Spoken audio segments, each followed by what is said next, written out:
कन्हैया किसको कहेगा तू मैया, एक ने तुझे जन्म दिया रे एक ने तुझे पाला।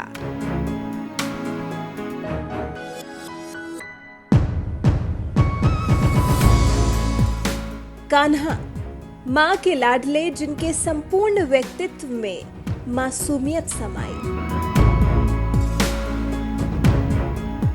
जिनकी किलकारी ने देवकी को जुल्मों की बेड़ियों से मुक्त करने की किरण दिखाई, तो वही माता यशोदा को अपने मुख से कराए समस्त ब्रह्मांड के दर्शन। भले ही दुनिया के लिए कृष्ण भगवान के रूप हैं, धर्म के रक्षक हैं, गोवर्धन पर्वत को उठाने वाले गिरिधर हैं, सुदर्शन चक्र धारण करने वाले चक्रधारी, गोपियों के मालिक, संसार के पालन पोषण करने वाले पालनहार, लेकिन मां के लिए सिर्फ उनके लाल।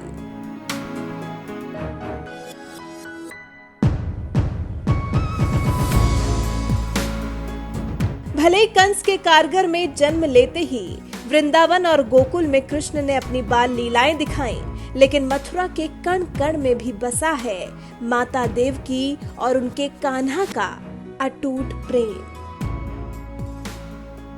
यूं तो भगवान कृष्ण की जन्मस्थली मथुरा का कण कण कृष्ण की भक्ति में डूबा है, उनकी लीलाओं से गुलजार है, लेकिन कारागार के निकट पोतरा कुंड से जुड़ी कान्हा के बाल रूप की वो घटना, जिसने कुंड को पौराणिक और ऐतिहासिक धरोहर में तब्दील कर दिया।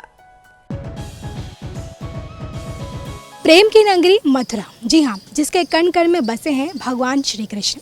यूँ तो यहाँ मौजूद जितने भी पवित्र स्थल हैं, मंदिर है, भवन है, वो सारी चीज़ें भगवान कृष्ण की लीलाओं से जुड़ी हैं, और इन्हीं में से एक ये है पवित्र कुंड। जी हाँ, ये वो पवित्र कुंड है जिसमें बाकायदा माता देवकी ने भगवान श्री कृष्ण के जन्म उपरांत अपने लाल के वस्त्र धोए थे, और तभी से इस कुंड का नाम पड़ा पौत्र कुंड।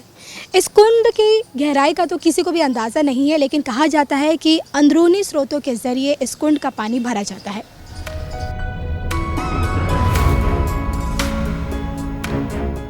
इसी कुंड में माता देवकी ने न सिर्फ कान्हा के पोतरे धोए, बल्कि अधर्मी कंस के आने तक पुत्री योग माया के भी पोतरे यहीं धोए गए।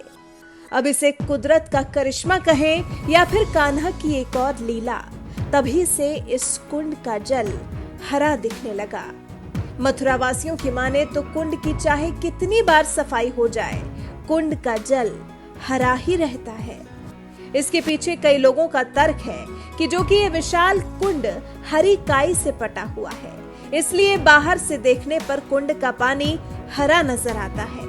इस विशाल पोतरा कुंड में प्रवेश करने के लिए बड़ी बड़ी सीढ़ियां हैं, तो वहीं कुंड के चारों ओर बैठने के लिए दरवाजे वाली कोठरियां भी बनी हुई हैं।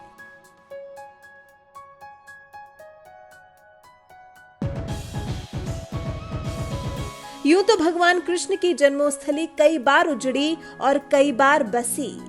ऐसे में पोतरा कुंड का रखरखाव कई हिंदू राजाओं के राज में किया गया, लेकिन वर्तमान में यमुना कार्य योजना लागू होने के दौरान पोतरा कुंड का न सिर्फ जीर्णोद्धार बल्कि सौंदर्यीकरण भी हुआ।